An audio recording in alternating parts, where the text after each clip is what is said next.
passionate about Cleveland sports. He's going in! Touchdown! Browns, Indians, Cavs, the Big Ten, and more. Cleveland is a city of champions once again! Andy and Jarid, Cleveland and beyond. Swing it line! To deep right! Here are your hosts, Andy Billman and Jarid Watson.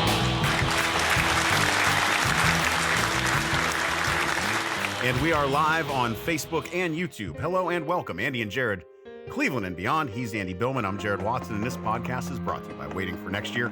Check them out, original Cleveland sports reporting at waitingfornextyear.com. Hey, the Indians had themselves a wonderful extra inning win over on the south side in Chicago to pull within a game of the Twins, and yet that is not the lead story for our tribe. Zach Plesac went out on Saturday night with some friends, and then he was sent back to Cleveland in a car that was rented for him. He didn't fly back on a plane. He went back in a car and had to think about what he had done the whole drive. Oh, my God. And now he's got to self-quarantine for a couple of days. Then 24 hours later, it's hard for me to even read through this intro, Andy, because I'm so pissed. Anyways, starter Mike Clevinger was also out with Plesac and friends in Chicago. His ass went with the team and didn't say anything and tried to get away with it. I'll stop there for now. I'm going to get loud. I'm going to get angry. So, what does this mean moving forward for the Indians? We'll discuss that. Also, Andy's favorite baseball rivalry, the Ohio Cup. Staying here, baby. Stays in Cleveland. Staying here, baby. I gotta be honest, I kind of buy in a little bit. See? I'm buying in. See, you're a believer. There's a bit of a Reds, and part of it is because I got a buddy who's a Reds fan, and he was trying to get digs on me, and, well, we all saw how that worked out. So the Indians keep the cup. They win the series with the Red Sox. Reyes got himself a clutch hit, a couple of clutch hits last week. Charlie Sheen is on the Karinchak bandwagon, and any reason to be concerned about the second-place Tigers? I don't know. Baker Mayfield getting a lot of positive chatter in the preseason. That doesn't mean shit to me, but we'll talk about it. And announces his return on Instagram. Plus, Landry's off the PUP list. No Billings. He opted out in 2020. And Chubb worked out with Kareem Hunt over the offseason and is excited about what is ahead for the duo. Yeah, he did have some nice words there. But first, yes, big news in the Big Ten announced today officially, this being Tuesday, the 11th. The Big Ten, no fall football in 2020. Holy shit, Andy. We knew it was coming. I mean, at least I did. Here we are. Roller coaster experience. Hi, everybody. There's a lot. There is a lot of news that happened since. Not a slow news day whatsoever. No. 72 hours of Kamala craziness. Harris is the VP pick for Biden, too. That came out now, too. A lot of announcements. A lot of announcements. And for those of you who watch Stock Market like I do, what a wild day for tech stocks. So it's been an exciting day. Did not look at that today. No, it went down today. It was not a good day for me on the stock market. That's okay. Better days ahead, too, there. All right, let's start off with this Big Ten. As people who are maybe new to this show, I love, obviously, all three teams. My favorite sport is college football. Even though I was born in Cleveland, I grew up a majority of my latter years in Columbus. Even though I'm not an Ohio State fan by the Purdue flag behind me, I'm a huge college football fan. This was not an easy decision today that went down for the Big Ten. And the Pac-12 followed up at 4:30 today as well. So the Big Ten, Pac-12 out. I agree with the Big Ten. I would have done the same thing. I will also say I don't think there's a right or wrong in this because I know people are very passionate about it. I saw it 72 hours since Sunday night. There are players. There are coaches. There is a polarizing topic. I still think this is the right thing to do. But I understand because this is an emotional decision and a very passionate one. They did what's best for health and safety. I think that's what's important. There's a huge economic hit here. And more importantly to a lot, and myself included, the passion and the religious vibe that this sport gives to people countrywide is going to be felt with that not being on Saturdays. It is not. This was the hardest decision I've seen from a sports perspective yet in COVID-19. This is very hard. I thought Gene Smith said it right today. He was on the Big Ten Network, quote, "I am sorry to all of our fans, but this is what we had to do." And I give Gene Smith credit. I thought Jeff Brom today was wonderful. This is a hard decision. I get why if people are upset about not playing football. I get it. I don't think I thought the right decision was made today, but I get it. This is a passionate discussion. It's a huge economic hit. But even with that said, I think the safety and not playing and trying to do this in the spring is the right thing to do. Yeah, I mean, with some of the news of some of these young folks that when they walk away with COVID, and even if they're not necessarily showing or presenting with a lot of those difficult breathing issues that have popped up, what we're also finding with some of the young folks is that they're getting enlarged hearts too. And, the numbers that go along with, and I don't remember the medical term for that enlargement of the heart, but I do know that when some of those sudden cardiac arrests, those sudden deaths happen on the field or on the court with these young folks, 9%, 10% of the time, that's actually the cause. So you're raising the risk there, even if you don't have a demographic of folks that are necessarily prone to the breathing issues or some of those other things. But again, we've talked about this, Andy. Coaches might, facility managers might, folks that work at the stadiums, trainers, everyone. There's so many more people involved with these decisions. With, they go into making these decisions. Andy, I hate to say I told you so. Ugh, it doesn't even feel right saying Jared Watson hit it, but it didn't make any sense why they would try to force this.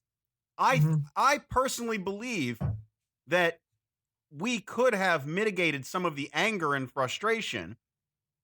Now, granted, I will say this. It takes a lot of leadership to be able to come to a decision like this, knowing it's going to piss a lot of people off. Justin Fields came straight out on Twitter, gave the he's upset, shaking his head, right? shaking my head, right? SMH. I get it. I get it. I get it. Too. I get the emotion, but you know what? The emotion, if you can't make the decision based on the emotion, you have to make the decision based on the health and safety and wellness of everyone involved. And I'm sorry, nothing else trumps playing this game. No, you're right. Go ahead. And we're going to get to that because there's someone else that spoke out today and sounds to me, this is somebody who over the years, it's somebody everybody likes for the most part. But in my opinion, this person has their head up their ass when they make this ridiculous statement. Andy, I don't know how anyone could compare storming forward with college football and storming the beaches of Normandy. That talk needs to fucking stop. That's ridiculous. Why don't you tee up what Lou Holtz? Game. It's about Coach Lou Holtz. He went on Fox News today, and he described how he basically said in so many words, if you have health issues, you shouldn't play. For players who want to play, they should play. They should move forward. And he used storming Normandy as an example that there's risk involved. And then that was the big statement there. I am a huge, huge Irish supporter. I have many family members who went to Notre Dame. So, of course, I'm touched by Holtz because as a fan, I watched 88. And I watched him with Rocket and Ricky Waters and Tony Rice and all those guys. All that to be said, I respectfully disagree with Coach a lot on that statement. That is not the right statement here. In fact, that is not even the close statement here. That is the kind of stuff that Andy, coming from somebody, silly statement. I'm sorry. Silly statement. I'm going to interrupt real quick. I'm a person who has risked my life many a times for very stupid and selfish reasons, right? So I know the difference between risking your life for a stupid and selfish reason because maybe you want to play football or maybe because you're just an idiot young kid. I say that with love, and I'm speaking about myself. So I'm speaking with love to my old self. Whatever. You get my point. Anyway, and I've also risked my life for things that were worth risking my life for. Just think about that for a minute. Let's be real about this. Let's not just sit there and flippantly make these comparisons that when you look back on it, you just go, well, that was about as out of touch as you could possibly get. Out of touch and rude and arrogant and again, Coach Holtz, that was not the right thing to say, and that was the very wrong thing to say. And this discussion with college football over the last 72 hours has been polarizing on social media, has been polarizing to the press. And I have become a big centrist on this topic. I thought the Big Ten, Kevin Warren's only been in the job for 3 or 4 months. And my God, he came out with the schedule, and the league came out with the schedule last week. And he made the right call pulling the plug today, I think. I think he did. But that is an impossible decision for him. Larry Scott, for others, all these other guys that would make a decision. If the SEC wants to play, I would understand. I don't know if that would be the thing I would do, but I understand. ACC, Big 12, they're all mulling on what to do here. I think playing in the spring now makes the most sense. And I think playing in the spring, I do think there are ways to do it, and you have time to plan it out. I think that's the point, and you could have been planning it months ago, Andy. That is what drives me up a wall. Is if you just make the difficult leadership position from the beginning, from the onset, you begin to mitigate some of these issues with people being pissed off and also being able to plan so that you can execute when the time is right. And that is what is being held up in this situation. The good decisions can't be made if you don't make the first one, and you got to make the first one first. And to Jared's point, and this is why I agree with, and by the way, for health and safety is number 1, 2, and 3, right? But there's a 4, 5, and 6. Forgetting if players want to play at the risk. Everyone in their life, whether you go to the Grove in Oxford, Mississippi, or you walk down Southern California, go to USC game, or you go to Lincoln, Nebraska, or Ohio State, or you even go down simply what you do here in East Hartford and you go watch the UConn Huskies play. There are tailgaters everywhere. There's alumni people running around. In college football, it's hard to really convey safety in this kind of environment to people when you don't know what's really going around. And then you have the bands and you have the tailgating and stuff. It will be a much better experience in the spring, and it will be the same thing. Now, it's not what I want either. That's why I get it. This is hard. Yep. I love Saturday college football. Yeah. It is going to be hard, but it is the right call. And that's why I give credit today to what Gene Smith said. I love what Jeff Brom said. I thought all those statements today were very, very appropriate. I did not agree with what Nebraska said. Nebraska is very disappointed, and they're already leaning, sounds like, towards their statement. Here, I'll read what Nebraska said. I did not agree with how Nebraska came out today. In their statement, we are very disappointed in the decision by the Big Ten Conference to postpone the fall football season, as we have been and continue to be ready to play. That sounds like a team and an organization, that wants Jared, to go get their asses waxed in the SEC. That they're going to go down to Tuscaloosa and to Auburn to play. Yep. Now, Iowa's also came out, and sounds like Iowa and Nebraska are the two teams that are aligned here. Sounds like everybody else, though, in the Big Ten will march forward. I just know the passion and the emotion in this sport. Right. It is the oldest sport in the country. It started just after the Civil War with Rutgers and Princeton. It is the 151st season this year in 2020. 150 was last year. This is the oldest sport in this country. There's a lot of roots. It is one of the rare sports where it touches everyone. Even if you're remote in Jackson Hole, Wyoming, to here where we are today, it touches everyone. This was an impossible spot. It was the right decision. Gene Smith, another quote, "We stand with the league." Another one from him. "We would have preferred to play, but the medical experts made this decision a reality. We wish we would have more time." I thought Gene Smith, Jeff Brom, Purdue's coach, Boilermaker, you have to go to the medical experts, and you have to do what is responsible. Have to figure out a way to play in the spring now. Yeah. That's the way you got to look at this stuff. Right. This is not easy. These are hard decisions. And for people who are mad about it, I actually sympathize with it. For players who are disappointed, I feel terribly. I do. Because it's hard. You're young and you want to play this.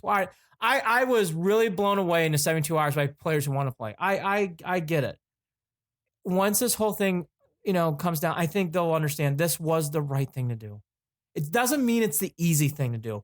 Doing the right thing to do sometimes is the hardest thing to do. Facts. And I think this is one of these decisions. It doesn't. And again, I did not. I'm very interested to see what Nebraska does.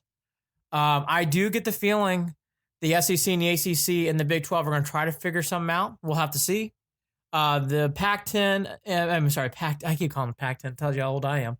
Pac-12 and Big 10 are going to play in the spring. Sounds like they're going to do whatever it comes to make that happen. I am fascinated to see if these other leagues will join. I think that would be the right thing to do. Because, again, there's all these things around these college campuses that to protect people and to protect health is really the right thing to do. All that to be said, will I miss college football with Purdue and probably Notre Dame more than likely? Oh, it's going to kill me. It sucks. It's hard, but it's the right thing to do. Andy, I will be Right happy to watch the Ohio State Buckeyes chase down a national championship in the spring. Yes, I'll wait. No, you and I are on the same page. You and I are good, right? I can wait, and eventually we'll get back to that. I'll leave it at that without getting into the rest of it. I get it. I get what you're saying. Maybe I've lost a little bit of patience. Well, I haven't really had any to begin with regarding the idea. Like, look, Andy, you can't even keep. I mean, we're going to get into more of this. You can't even keep, Major League Baseball squared away. What makes you fucking think you're going to keep these college kids squared away and keep everyone safe? Now I will bring up this. Joe Thomas was on a local Cleveland station today, and Joe Thomas talked with everybody's favorite, Ken Carman, about this issue as well. And he brought up a good point, mentioning just the fact that, look, not letting these kids play football isn't going to eliminate their risk of going and getting COVID, right? Because it might increase some of their risks. I understand that. I understand that. But at the end of the day, the Big Ten as an entity is responsible for their sector, for their role within the containment of this COVID-19, right? So the Big Ten, with their role and what they can control, right? You take care of what you can control in your own house. Isn't that what we always talk about? Don't worry about anyone else. Worry about what you can take care of in your own house. The Big Ten did that today. We'll see how everything else plays out. I understand that there are going to be risks involved with that move, but the Big Ten had to do what the Big Ten had to do, and that was the right decision. That's all I've got left. Yeah, there's a lot of hard work to come. The economics for this is going to be devastating. It's going to be bad. It is going to be there's going to be jobs lost. Across the board, Andy. This country is going to look different in about 12 months. It just is. It's college football took a huge hit today. I mean, even if they go forward the other three conferences, not having Ohio State, Michigan in late November is going to be tough. But I didn't listen to Joe Thomas. He's right. That's the one thing that really struck me in the last 72 hours. And I've already been hearing from, I've watched a lot of the Big Ten Network today. They're going to keep these kids on campus. They're going to make sure they have, and I'm sure all these other schools will do the same. I really do. Yeah. They'll make sure they're safe and secure. That's the ones that hit me. I was like, well, that's really a good point. There probably are some people here who really do need to stay in these campuses and stuff. And again, I'm never going to tell someone how to feel. I was blown away by some of the passion these players have. Yeah. Blown away. And whether I disagree with playing or not, I will always respect people's how they feel. Well, there's also some good talks, that are coming through. And this, again, there's good things that can come out of any of these tough situations. That's right. And the idea of players having a players association. Now, I'll be honest. That's great. I'll be honest. I don't know that a players association, quote unquote, is going to have the same weight as a union would, right? So maybe that's why people like Dabo Swinney were okay with it. I thought it was a great idea because they're not going to listen to him anyway. I'm being cynical when I say that, but at the same time, the nuance of the differences there. But still, at the end of the day, that's good stuff if they can turn that into something, right? Whether it be some sort of revenue sharing issue, some way to get money into some of these guys' pockets, considering it's a billion, however many dollar industry that college football is. There's got hundreds of millions, billions, whatever. No, it does, Jared. Right? So, it does. And some of these kids, that's the best chance that they're ever going to get at putting money in their pocket because they're not going to go and start in the NFL. And they're sacrificing their bodies. Yes. And I get it. Don't tell. It's hard. I know the old adage of you get to go to school and you get a degree and you get a full ride and you're treated like a king. I get that. But I think that there's good things that come out of this, players associations, whatever. There's some revenue sharing, something that can come out of it. Obviously, down the road conversation, but keep an eye on it because I think that those conversations are being sparked right now, and otherwise they were not getting the traction that I think that we're starting to see now with this situation. Of course, last thought on this from me is what the Big Ten saw is I think what we're just alluding to. This sport is so big. I think college football is the biggest sport in this country. Probably. I really do. I would argue that with anybody in the world. I've worked way too much in sports to tell you it touches everybody. Mm-hmm. What they're thinking about again is the family. Not that even beyond the outside the family.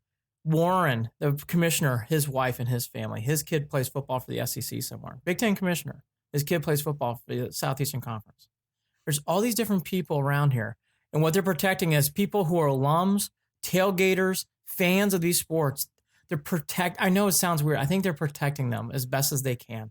And I think they're right. I think they are doing the right thing. Yep. Doesn't mean it's the easy thing. That's how I'll leave it. But they're protecting everyone involved. So no Big Ten. We'll see what happens to the ACC, SEC, and Big 12 later on. Pac-12 joins the Big Ten today at 4:30. Cleveland, Indiana. Okay, now to the Tribe. So, by the way, I would like to say at the end of the last podcast, you heard a little bird chirping, bunt, bunt, bunt, and my gosh, they obviously heard Cleveland and beyond, because that was one of the fantastic bunt plays and squeeze plays you'll ever see. Sadly, we can't start there. The Indians. You mean the Browns? Oh, you knew where I was going. Here we go. So, here we go. Oh my God, Jared saw my brain. And by the way, we didn't talk about this prior. No. Go ahead. Okay, I got it. Here we go. You knew it. Enjoy the fucking I've been rehearsing this speech in my head all day. Oh, I'm sorry. No, it's okay. Did I steal your thunder and I didn't even know I'm it? ready. No, I'm ready. All right. I was going to tee it up right here. All right. The Indians are a fun, likable team. It's a rare occurrence, too, where, and especially in Cleveland, where we love this team for the past, I'd say 7 years. Yes. And it goes beyond the field. Francona, Antonetti, Turnoff, all these guys are very likable people. Yep. It's hard not to smile. Yep. I love the Indians. I will always love the Indians, but these 7 years have been very enjoyable. I love it. Now to the key transition. However, if we're being fair and realistic, let's go down the timeline here of Indians moments. Yes, Rajai Davis hit a home run in Game 7. The Indians did lose that game. We had some drone incidents. We've had Trevor Bauer throwing the ball above the center field fence in a Kansas City Royals game. We have had Chief Wahoo. We have had other name incidents Twitter fights and everything else. Quietly, if you peel back those layers, the Indians have had more of a Browns feeling at times than what we want to probably admit. And here is another example. Sunday night was a wonderful game. The Indians were dead. They were in the water. It was 3-2, top of the 8th, 2 outs. The announcers were going through stats and basically saying the Indians aren't going to fucking get the hit. Carlos Santana, Mr. Walk, gets a walk. And bam, Reyes laces a double. Next thing you know, your action innings. So exciting. Delon DeShields, my favorite bunter. He is the Butler of the 80s. Makes a great bunt. J-Ram scores. Helmets flying off. Mike Freeman, who? That's right, Mike Freeman. Bam, single. They win the game. Beautiful. Brad Hand's pouring rain down. Great story. Oliver Perez in a mustache comes out, does the whole thing. Salt and pepper save, baby. Charlie Sheen's making tweets about Karen Jack in the middle of the game. Yep. You had a wonderful Sunday night. The country is yours. And before the game, Zach Plesac has an incident, and then afterwards we have Clevinger. And that's what we're talking about today.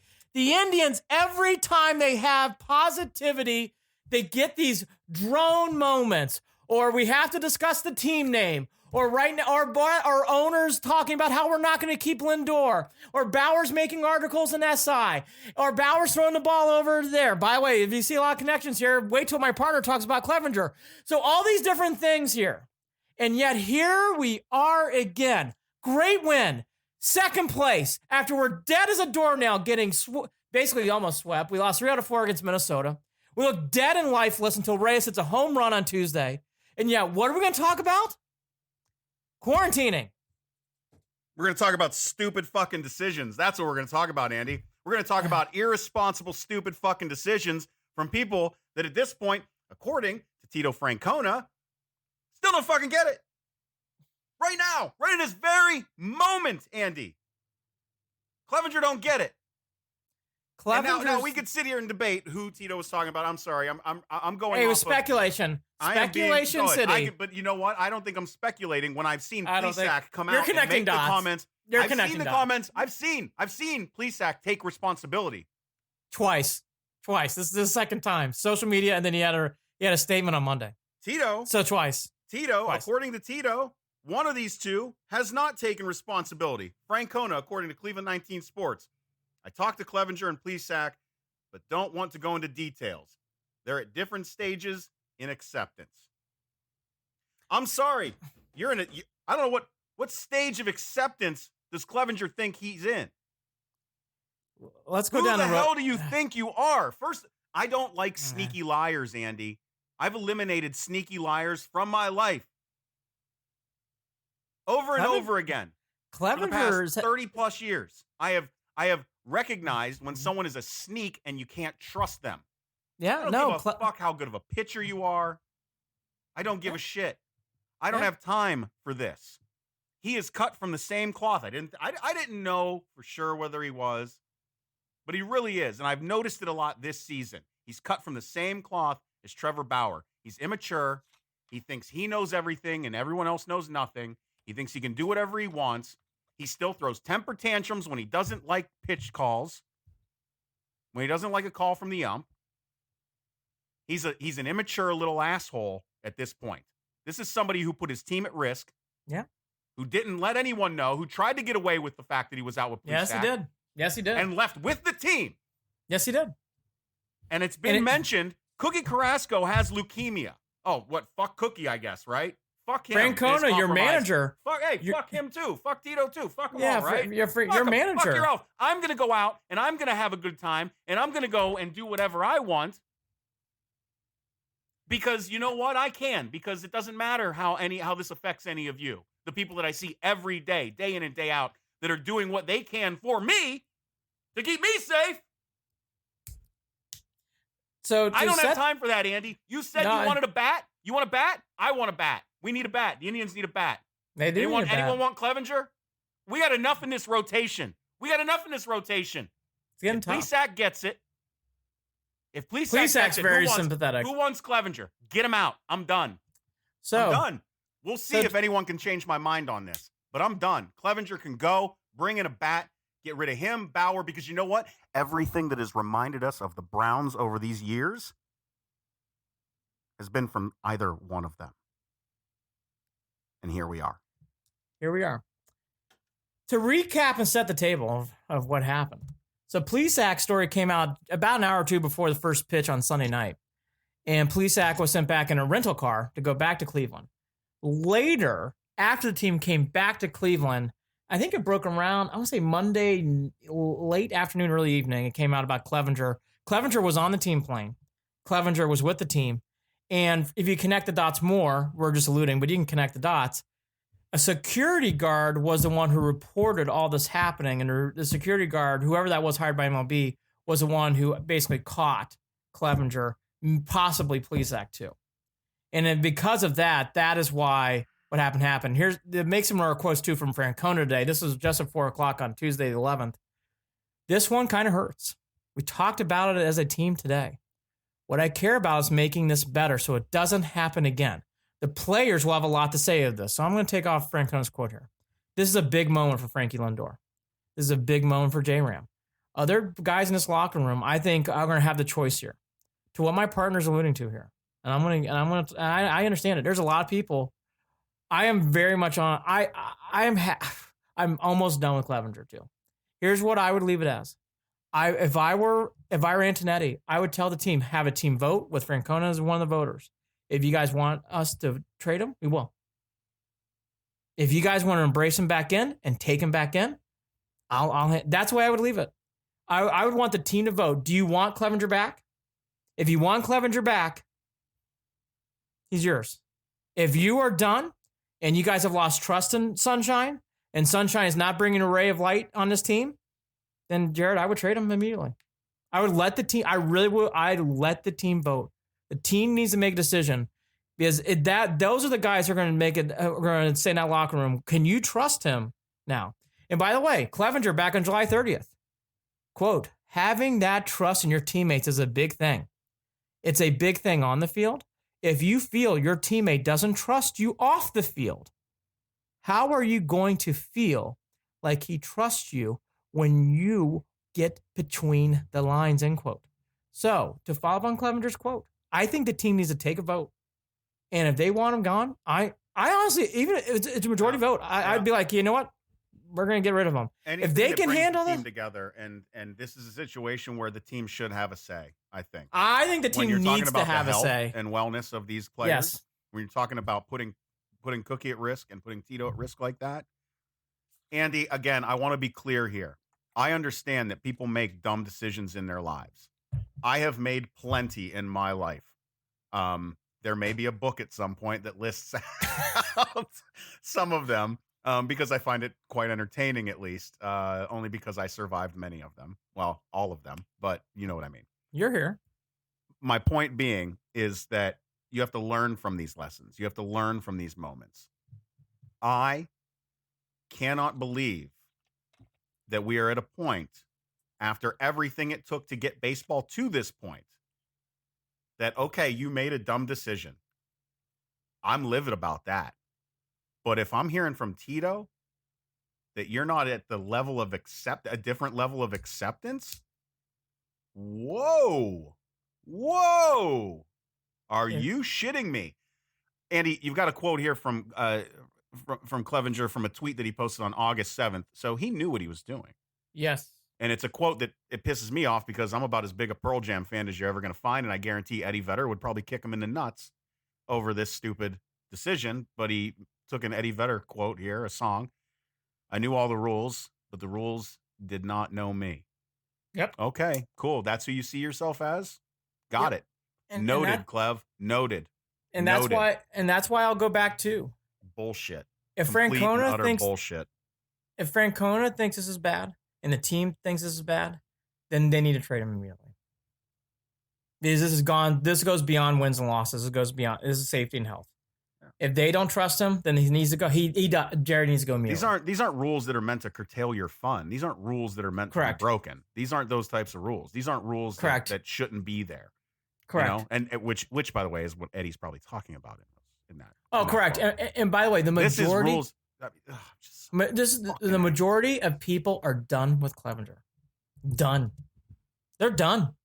So I'd pick him up and throw him over center field like Bauer did with the ball. Clevinger's lucky. Throw that far. Clevinger's lucky. There's no fans in the stands because this would be a home or away. He's gonna go. He would have gotten some comments from fans. Again, I would leave it up to the team. I really would. If they don't, and by the way, I would make a quick decision on this, like by tomorrow. Because if they don't want him, and they don't trust him, they got to trade him. And by the way, I would call the Kansas City Royals, who need a starter. I would be like, what do you need from Whit Merrifield? Yeah. What do you need from him? It's not a, Yes. What do you need? Yes. Do you want sunshine for Whit Merrifield? Yes. It's not a good sign, I don't think. And I've noticed this. You can kind of tell when you see Antonetti quotes when there's more going on behind the scenes. And the same thing with Tito. I think there's some more stuff going on behind the scenes. I think that they might be on that path. I at least hope they are. I'm with you. I can tell Plesac is being out and forward with everything he's saying. Plesac is owning up to it. Plesac knows. I can accept that. That is a man. That is somebody who is taking responsibility for their actions. Plesac comes off very embarrassed. No, Paul. We're not sending Paul Flynn on Facebook. Red Sox need some pitching. By the way, I would like a good party. Good time to plug BevMax.com. Check them out. Have your booze delivered. BevMax.com. By the way, to everybody out there who does not know, there's been a little bit of a storm to hit the East Coast. The Flynn's got a little tougher than I did. Cheshire got it, but boy, did New Canaan got it worse. Oh, really? I was without power for 5 days. And let me just tell you something. It is really fucking hot in August without power. It is. Andy, I asked you why you weren't just going to a hotel. We're going to do this on the next podcast because we have too much today. Right. But I always want to I hope the Flynn's are doing well because they have been suffering like I have. It has been hell without power. Boy. Hell. Here's some other. So the roster moves today. This is August 11th, Tuesday. Clevinger and Plesac restricted list. Naquin up. He's finally back and being healthy. Yep, knew that was coming. And knew that was coming. And Logan Allen, the left-hander, big. By the way, big opportunity for him. Yes, he's going to come up and play. Naquin is an obvious one. Real quickly to go. I want to keep on this, but real quickly, the Zimmer Yu Chang experience is starting to wind down. And I'm wondering, after, obviously, at some point, Plesac and Clevinger are going to come back, or someone's going to come back. Right. I think that Yu Chang's days are probably done, sadly. And I feel for him. So I think he should have gotten more of a chance. Zimmer has not played well in the past week. I think he had a great start. I thought this last week he struggled. He had that misplay in Chicago, and he really has not played as crisply as he did in the first few games of the year. So I'd keep her on that. Naquin coming back is a big deal. Real quickly, I will turn this on the field quickly, but I want to get back to this stuff. The outfield for the Indians in 2021, Jared, priority one free agent coming to play the outfield. This cannot, I'm never going to forget this. This can't fly again. Even if Daniel Johnson's ready to go, even if all these other young kids, Jared, this current outfield is no go in 2021. No go. I don't want to see this again. You don't think they're going to be able to turn it around? I'm done. I don't want to see this again. You don't think I love Oscar Mercado. His 125 batting average. I think he can. I don't want. Oh no! I mean, they got. We're here to win. We're here to win. I want to win. I don't want to see Oscar Mercado struggling. We have a good team. Bieber, this pitching staff's on fire. Sunshine, even though he's an asshole, he can pitch. This team can pitch. Karinchak's wild thing. This team can pitch. We need a hitter. I don't want to see this outfield anymore. Do you get excited when Mercado's up with the bases loaded? I'll give you some examples from this past week. It's not that great of a deal. It doesn't work out. I'm just hoping. Oh, Jared, hope. I don't have time to hope. I want to win, goddammit. I want to win these games. I'm ready for a parade. I want to fucking win. Anyways, good to see Naquin back. This outfield is... I know. It's brutal. It's brutal. Because the games drag. There's only so many pitchers' duels I can... and games that it shouldn't be a pitcher's duel. Hey, look. I love Oscar Mercado. From the bench. It's a bummer when things don't work out, you know? Luplo had a big home run Saturday. Hasn't done a damn thing between. Mike Freeman that was his first hit of the season. Yeah. The Luplo Mercado train, I'm ready to get off. I'm ready to get off. Paul's also saying Joe Charbonneau's available. Wasn't Joe actually? There's news about Joe, by the way, Paul. I put it in and a I'm rundown. glad that actually he messaged this. Joe Charbonneau, former Rookie of the Year in 1980 for the Cleveland Indians, had a stroke. He was supposed to sign autographs and had a stroke and couldn't go and do that. He is at home recovering, and I guess when he starts feeling better, he will let fans know and come back out and sign and all that stuff. But yeah, actually. I'm glad that Paul made that comment. I had it in a rundown today. Did you? I didn't even see it yet. Okay. Yeah. He had his wife made a social media post talking about him having a stroke. I hope everything's back. Yep. Okay, before I stroke out about the outfield, going back to Clevinger and Plesac. So to recap, and I will stroke. I was going to go off today about that. You went off about the outfield more than I went off on Clevinger. This outfield, it's I can't do it. We're going to get into some more tidbits on this. Again, I think it should be a team thing. I do think this, though, to what Jared's alluding to with Clevinger. I've seen all this reaction from the fans, too. When it comes to Clevinger, though, make a good, quick, hard decision. I would make it by tomorrow. Because you cannot let this linger. I'm telling you, you can't let this linger. Yeah. Make a decision. I understand about today. Francona's just back in the house. Get through the Cubbies tonight. But tomorrow, a team needs to make a decision. Like, team vote, let's go. In or out. And Francona, I would just say the more you're waffling on it, the more it sounds like you're trying to try to keep him when you know he doesn't belong. Yeah. So I hope they don't waffle for too long on it. I don't either. Plesac's comments to what Jared's alluding to, there's been nothing from Clevinger so far from what I can see. No. So Plesac, what did he say? I thought the social media one was the better one. He also gave a comment you can read online that was more of a PR statement, which was also very good. I don't want to tear him down on that. So I thought Plesac come off very likable to what Jared's saying. I agree. On social media, he came out with this earlier this afternoon. Life can throw some crazy things at you. but how you respond is the testament. What you may think is harmless can actually have consequential outcomes. And the lesson learned from this is the most important thing we can do is take care of each other in all caps, putting others first, having character to understand why there's a greater impact if we are selfless. Please, Zach, I love him from these comments. I agree with everything Jared said. He was wrong. The drive back as a major league player in a rental car from Chicago to Cleveland, and there's someone who's done that drive, it's a good 5 hours. And you're going to sit there and you're going to really think about life. Chicago, depending on traffic, I've done Chicago. It's taken 8 hours. 8 hours. It can be long. Thank God it's a straight shot. But can you imagine it came from Kansas City? Oof. So for all that to be said, that'd be a long trip home. But for all that to be said, Plesac does come off very likable here. Now to Clevinger as the individual. If I were Clevinger, I would really look into your inner person here. You need to say something. You do not look good. Your PR right now is as low as it can get. Well, maybe Bowers is PR. Maybe that's the problem. Maybe. And by the way, to what Jared's alluding to, and this is where I'm on the Jared Watson bandwagon was a lot of this, because it is frustrating. But he's been cocky on the mound, and he's shown things this year that just doesn't seem like he's coming off as very likable. All that to be said, the team should vote, in my opinion. Have a team vote. Make it quickly. Right. As for Clevinger, he needs to say something. He needs to come out with something, and quickly.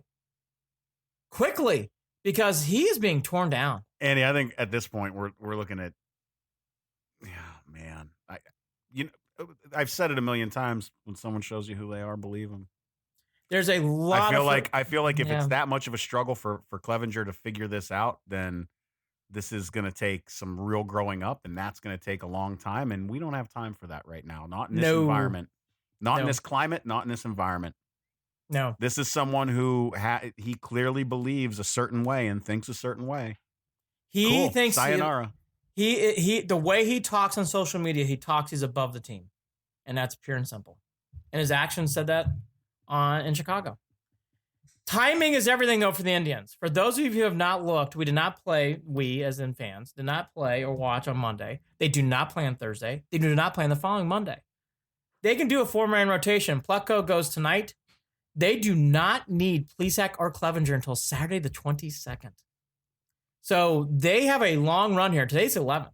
So the Indians can easily get through this period without either one. They can get through it, but let's not forget that Clevinger was supposed to start tonight. Correct. He was supposed to start and open this series against the Cubs, who beat us in the World Series in 2016. And this was supposed to be a big start.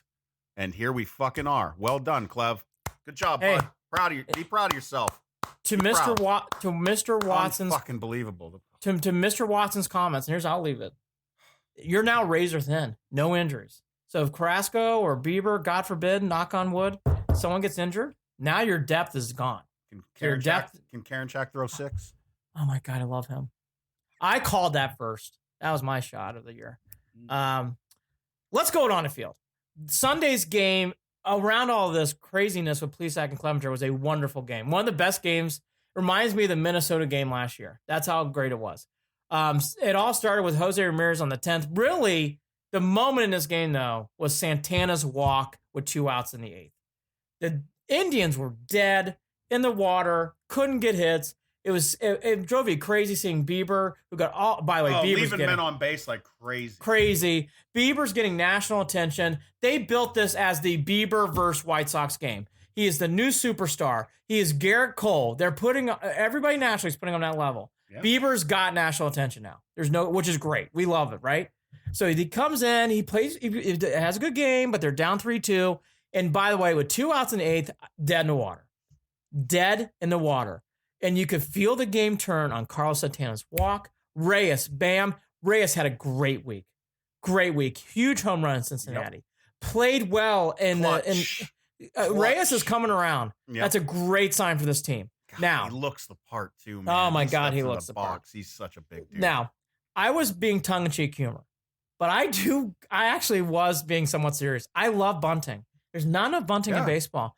And I'm so happy to see DeShields what he did in that spot. That's exactly what that team need. Well, that was a part of what was Perfect. discussed, I guess, out of the 30 or however many times that they've gone into extra innings so far, that most of the time teams aren't taking advantage of this new rule with the man on second. That's right. And I think A-Rod sat there and said, well, that's because, we don't play small ball anymore. No we one don't pay attention does. to the fundamentals. Hey, by the way, if you're shifting, these guys got to start learning. You just bunt it down third baseline. Just bunt it. I'm telling you, it's a base hit. Right. It is a base hit. They're telling you, we don't think you can handle bunting. And by the way, 99% of the time, they're right. You never see that. They got teams. I know when I played college ball, NAIA out at Indiana Tech. We spent time learning how to bunt our asses off and learning how to take pitches in the shoulder. That was it. We did beanballs all day because all we thought of was play the small ball, get on base. That's all we thought about. Yes. So great win. Mike Freeman with a huge hit in that spot. Now to the bottom of the 10th. That was wild. Pouring rain. Yeah. The other guy who the heat is off. Was not happy. Okay. Let's talk about Brad Hand. So Brad Hand, in fairness, ball was wet. He had a good week up to this. He did have a good week up to this. Rain made him look bad. Rain made him look bad. Absolutely. Oliver Perez and his new mustache comes out and gets a save. It's great. Loved it. This team has major league all over at times. So, these are characters from movies kind of stuff. It's great. Now, to Hand. I'm going to ask quickly, is anyone concerned about Brad Hand still closing games? As I am. I do think... I still don't understand why they won't just move Karinchak to the closing position. I think they need to flip him. I really do. I don't know why they won't. Karinchak's ready. I'm just telling you, he's ready to go. That guy is ready to roll. What is the problem? Let me ask you this. What is the problem with having a guy who throws the 8th and the 9th? I agree. I know it's not. I understand, but I really would love to know what is the thought process on why can't a guy throw the 8th and the 9th? The greatest reliever, according to many baseball experts, is Mariano Rivera. And what did he do a lot? Came in the 8th and closed the 9th. Karinchak's ready for this. Telling you. We talked about racing that big double. Saturday, Plesac looked good, and then he went out and partied. Luplo had a big slump. That was Saturday. Friday night, we're going to go through the days of the week here. Savali, that was a strange game. Savali pitched well, but boy, the Indians can't hit, which we're going to get to in a second. Thursday was great. J-Ram went off 13-0. J-Ram had a great game on Thursday. Wednesday, Never Sunshine. We just talked about him. He did pitch well on Wednesday. And then I thought Tuesday was the big game outside of Sunday. The Tribe again was dead in the water. I had no power. I was basically reading the game. And you could tell the Indians in the 6th inning was just hanging on. They somehow scored with an infield single and a bases loaded walk. Yeah. And then Reyes just in the 8th just tattooed a ball and won that game. Well, Reyes's hit was a huge home run this season. Andy, what I'm starting to notice too is that even when they're struggling with the hits, they are taking advantage of mistakes, because we have seen some defensive mistakes that haven't even been called errors. They've been called infield hits and some other stuff that have happened over the past week. This team doesn't quit. So, I mean, they're not hitting like I want them to. Scrappy. But they don't quit. And as long as they don't quit, and they've got that rotation, scrappy. They're going to be all right. This is a scrappy bunch. Fun bunch. A lot of major league personality. The thing I also want to talk about with the Tribe quickly, that Reyes home run is, I want to pound this. That is a huge home run in the season and should not be forgotten. Yeah. And I'm going to tell you, if he... Because they were going to have what? You're talking about they would have been 6 losses in a row. I mean, we're going down. I mean, that would have been 5 in a row after that. Was it 5 in a row? I thought they were already at 5. They were 5-6 going into that Tuesday night game. And they're down 2-0. And they had to basically, infield singles and bases loaded walks. Yeah. That Reyes home run really turned that week around. My point is, it's amazing. That's why I do love the game of baseball. The Indians were dead in the water, 5-6 in the 6th inning, looking to be 5-7. And what did we end up this week? 10-7. And tied, the Tigers, which we'll get to in a second, and the Twins ahead, but only 1 game ahead now. The Indians aren't hitting yet. Their pitching's legit, and they're 10-7. Folks, this is the year. They can't fuck around with this. This team has got the pitching. This is a pitching that can win you a World Series. I said it. I don't fucking care. I don't give a shit about things. It's one of the best. It's not even just one of the best rotations in the league now. It's historical. This could be an all-time rotation. This is a historical. Look, let's go through it real quick. By the way, Francona's, as I got the stats here, Pitching fantastic. They are number 1 in earned run average, 2.04. I said 2.04. They're almost at 1 as a team. Yeah, Bieber's ERA doubled after the last game. And he's at He went from a 0.8 to like a 0.16. Yeah, like 1 and change. So quality starts, they have 15. That's amazing. WHIP is under 1. That's just amazing. This team's batting average against is 188. They're number 1 batting average against, earned run average, quality starts, and WHIP. And by the way, they're not that far off from strikeouts. They're like, I think they're second. I think the Dodgers are number 1. This is a fantastic, built, ready to rock and roll staff. Yes. And then they're sitting.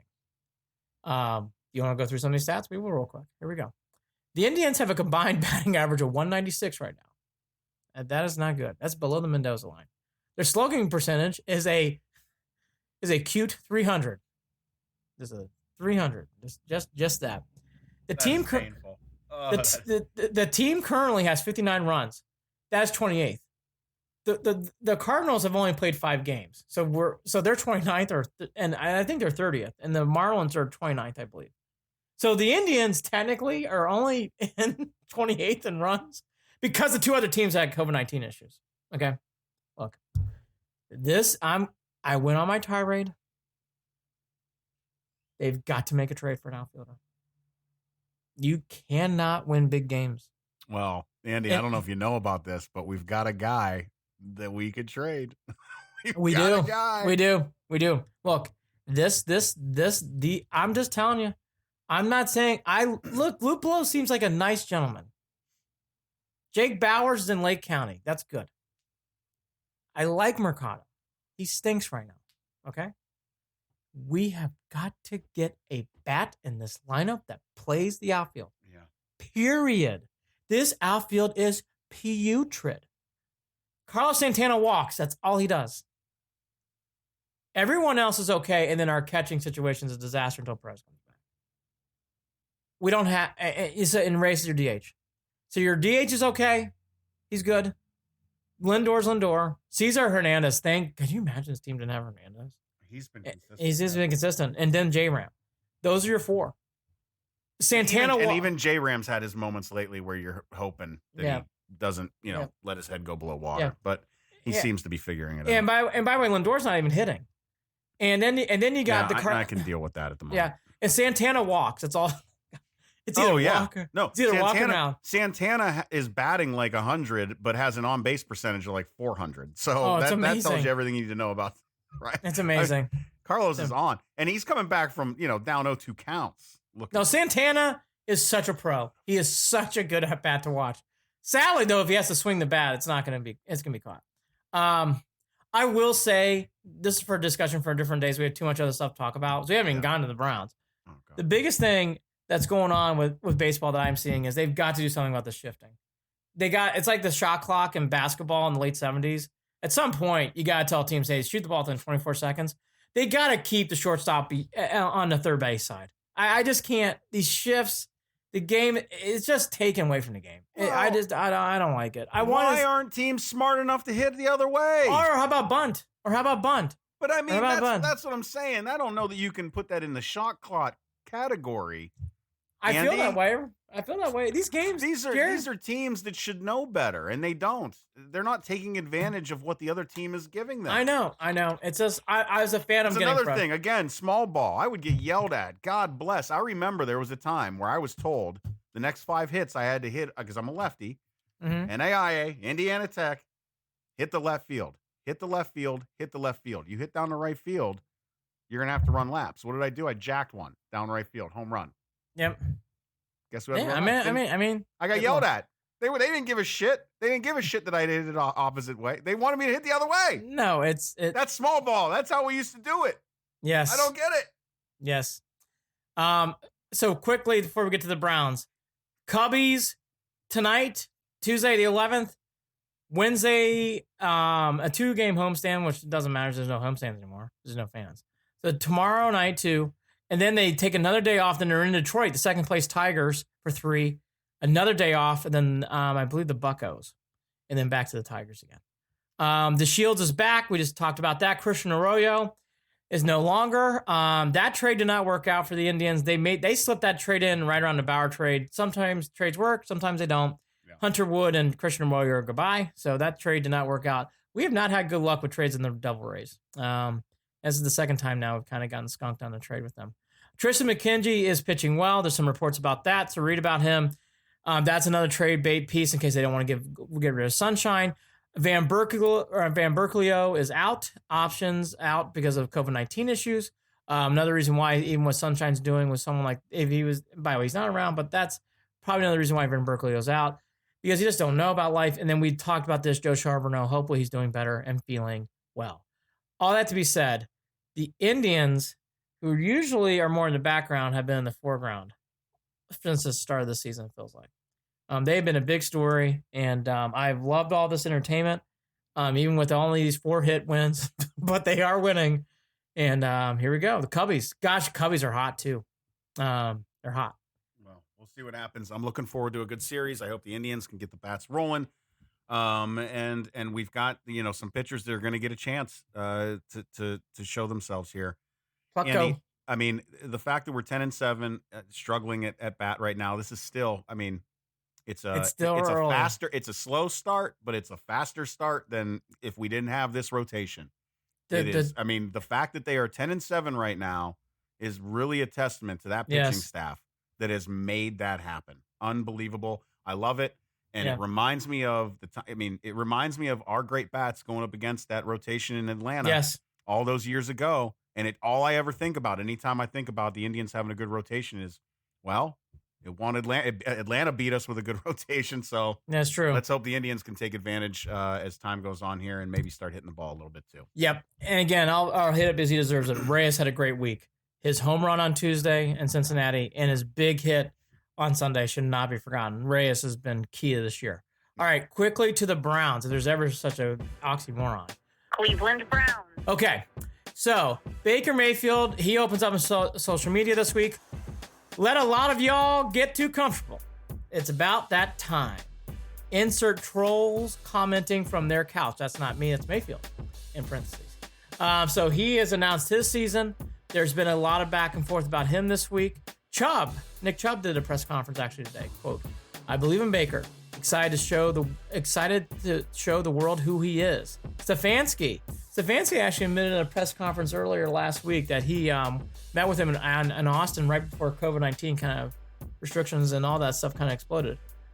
He has been impressed with Baker, and he is all ball. Like you can tell how much he's into him and how much he believes in this. It was great to hear these comments. It's amazing. This has been as we talked about, the quietest summer camp that you can ever. This is, folks, in a normal year of a podcast, this would be the top shit. There is just no buzz. There is no vibe. Cool. I don't want one. I don't want no buzz. I don't want no vibe. Don't want it. There's none on this team. But it's nice to hear some things. The only thing I'll say, it'll be interesting to see when Baker talks. I'm surprised that we haven't seen Baker do his press conference yet. But I'm guessing that's coming. Has to be. Because at some point you got to put, don't we think? I do think that's odd. I just wanted to state that out. We've seen Denzel Ward today, J.C. Treader. We've seen, I said Nick Chubb, Hooper, but no Baker. So hopefully we'll see Baker. Well, yeah, I'm wondering if any of that's by design. The fact that he came out and did his social media post today, that would signal to me that he'll get in front of the camera. Yeah, I think it's time. Jared, I think it's time. Time to start hearing from number 6. Yeah. On Saturday, August 8th, Jarvis Landry, which was great news. That means he's going to be ready to play, is off the physically unable to perform list.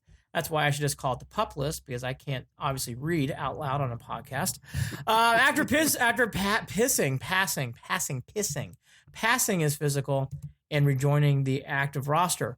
Also, Carl Joseph, he's off there too, and so is Pryor Brown. He's a tight end. And then the bigger story, mark my words, the Browns are sleeping giants, from Adam Furin on Facebook. Let's go Browns. I agree with Adam. I had the same comment 2 weeks ago. I agree. I think it's getting overplayed by people that think, look, none of these teams, this is a fact, none of these teams dealt with COVID-19, okay? The Patriots are losing guys left and right. It's not easy. The bigger story, too, when it comes to people coming off and on rosters was MJ Stewart. And my partner here talked about this in one of his tweets, I believe. He's a second round pick from Tampa Bay. He's a cornerback. He is on the roster, and that's good. So those are all the positive moves on the roster. Now, on August the 4th, Andrew Billings, who was the backup, he was not the starter. This was going to be Richardson, and it was going to be Ogunjobi. But Andrew Billings is opting out because of COVID-19. Totally get that. Totally understand. You got to figure now that guy we drafted, I believe from Missouri, he's going to be now he's your depth. Yeah. So the depth did get dinged here, but against COVID-19, that's going to happen. And so Billings being out, I don't think is everything, but that's not a small loss, Jared. I mean, that's Billings was going to play. Right. Andy, the thing is, though, Billings for us, other players for other teams, look, we're all going to go through these same pains. Correct. And it's, it's the same as Major League Baseball.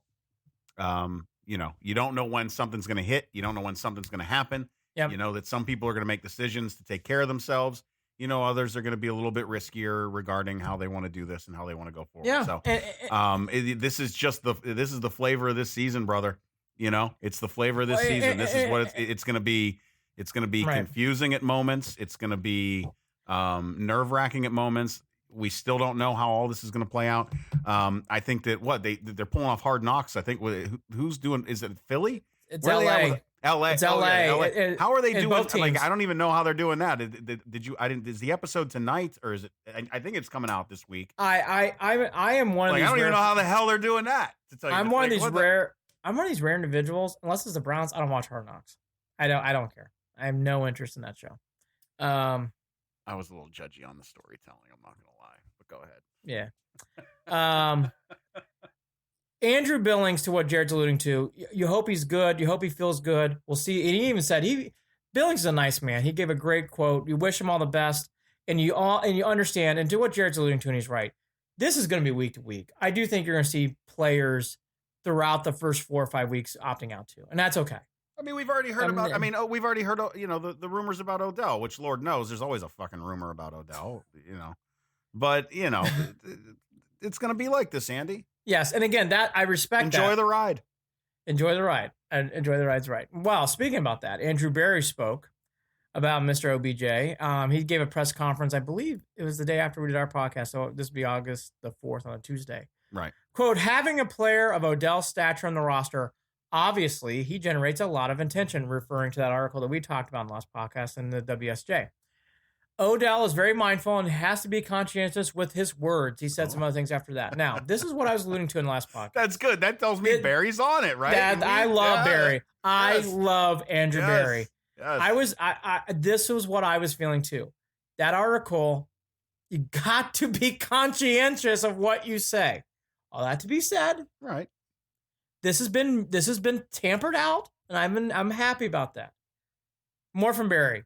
We feel really good about everything that the league and the NFLPA have agreed upon, and everything that we have done in Cleveland. I would say in terms of Odell, he has returned, and we really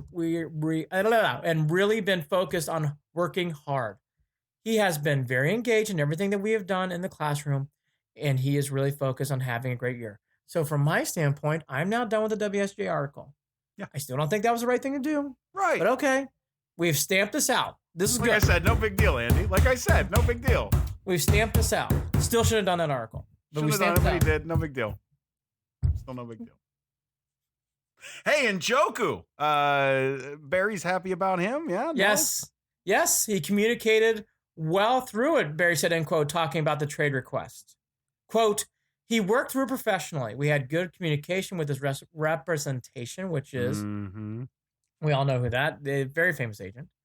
We think we are in a pretty good place right now. He added some more stuff after that. I give Andrew Barry and Stefanski, I love this.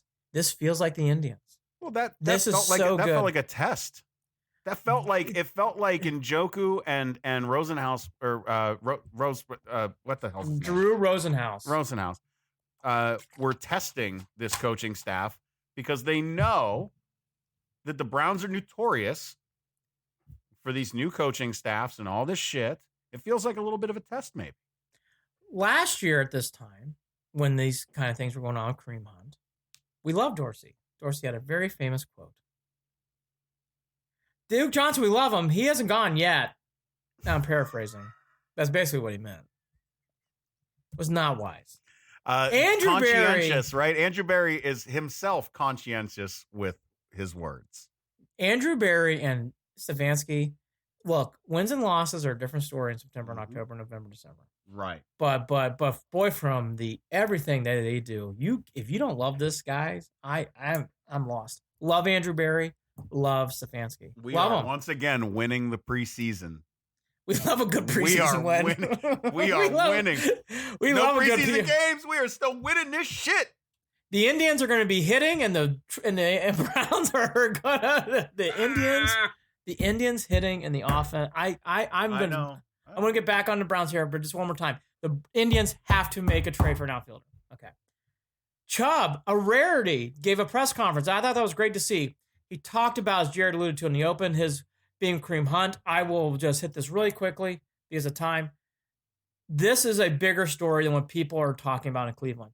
Chubb and Hunt is a big story. Yeah. It is a huge story, and it's not being talked about enough.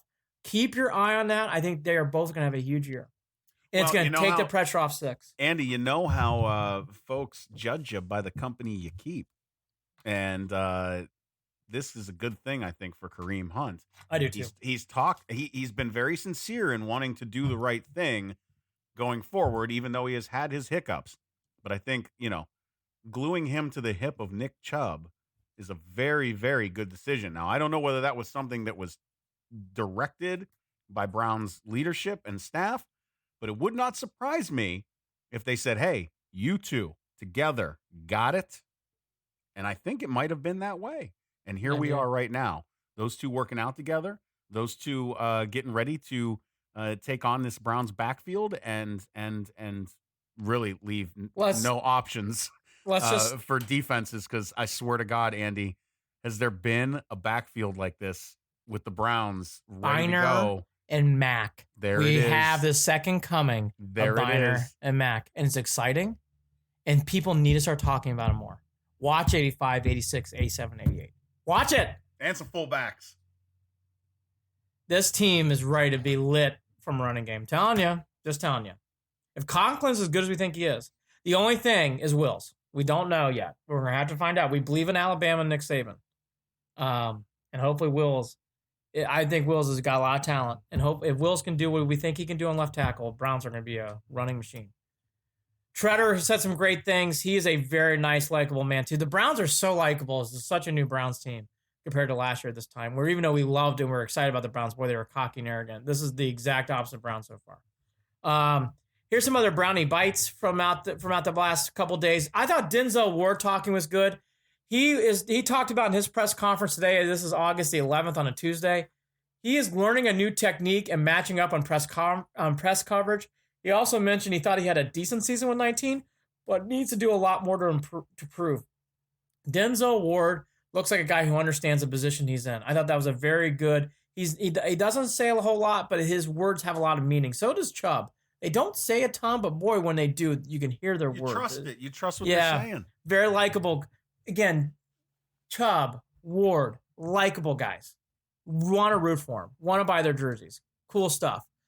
Garrett Gilbert, he was on the COVID-19 list. There was a false positive. Talk about all these things we talked about here with Clevinger and Plesac. This is what we're talking about. So he is negative. He never had it. It was a false positive. So Garrett Gilbert on August 5th on Wednesday was brought back to the team. That's good. Mm-hmm. Malcolm Pridgeron, I can't pronounce his last name. He opted out for COVID-19. They are thin on guard. They did sign Javon Fair, a guy out of Temple who's from Akron, and then a guy named Michael Dunn who played. What was that league that just folded right before COVID-19? XFL? Yeah, XFL. Yeah, listen, the XFL ain't gone for good. The Rock bought the XFL rights for $15 million. That's right. So don't forget about that. Don't count out the XFL. We are going to start doing podcast. Actually, we'll do this live on person. Do you want to do podcasts every Mondays now at 5:00? Yeah, we'll try to bounce this over Mondays. That's fine. Yeah, so Monday at 5:00, I've been saving a bunch of stuff. We're going to do a Browns preview. It's been hard to do with everything that's been going on. We'll break down some stuff. We may even relive last year, which Jared loves to do. So we'll do that too and do a Browns recap. The final thoughts on these last few. This has been a crazy 72 hours. Again, college football. I'm not surprised. The polarization of how people are standing on this. I'm very centrist. I do agree with what the Big Ten did and the Pac-12 did, but I understand why people are frustrated and hurt. I get it. Yep. College football means a lot. It means a lot economically too. It is not an easy decision, but I think for the health and safety reasons, they did the right thing. It'll be interesting to see where the ACC, SEC, and Big 12 fall in line. And again, it could go either way. But both the Pac-12 and the Big 10, they both said that they're going to try to play in the spring. I thought Gene Smith gave a wonderful interview today on Big Ten Network. If you haven't had a chance to catch it, I would catch it. Thought that was good. And Jeff Brown also did the right thing today too on that kind of stuff. Last but not least, now to our tribe. I think they need to do a team vote with Clevinger. I think it's very, very important they do and talk about this. Jared's frustration, I am also frustrated with him, and it's clearly on social media. Indians fans have had enough of Clevinger right now. He needs to say something. He really does. EJ Scalota on Facebook recognized the drink I'm drinking while we do the live show. White Claw. Ain't no laws when you're drinking claws. Having a couple of these. Yes, I am. Absolutely. And while I have this, I gotta say it's a shout out to my neighbor. No names, please. But keeping my neighbors in my thoughts and my family's thoughts because my neighbor is very, very ill right now, and they have two young children. And he and I used to trade these White Claw meme jokes back and forth via text for a while, and I'm just hoping he's going to be okay. Hey, don't forget, folks, we are brought to you by Waiting for Next Year. Check them out, Original Cleveland Sports Reporting at waitingfornextyear.com. Also, you can follow us on Twitter at CLE and Beyond, at CLE and Beyond. Shoot us an email, andyandjared at gmail.com. That's Jarid, andyandjared at gmail.com. And on Facebook, follow us at facebook.com/Cleveland and Beyond. Andy, any last thoughts? Beat the Cubbies. Start hitting more. Get an outfielder. Big moment for Clevinger. He needs to say something publicly. All that to be said, Sunday's win was great. Don't forget Reyes. He had a great week. And what a busy 72 hours of sports. Very, very busy. I'm done with Clev. Sorry. I understand. I'm done. See ya. See you later. Also, glad Tito's back. Yes. Oh, great quote. This is a great way to end the show. Here we go. Give me a second. Go ahead. I quote, because he is back tonight against the Cubs, Tuesday. Quote, I never thought I'd be the person to be taken down by being a tight ass. Love Frank Connor. I just want to give him a big fucking hug. I really do. I want to love it. He's Andy Billman. I'm Jared Watson. Andy and Jared, Cleveland and Beyond. Everyone take care. Go Tribe. Love the bunt. Ain't no laws when you're drinking. That's a fact. Still holds true today. Take care. Bye.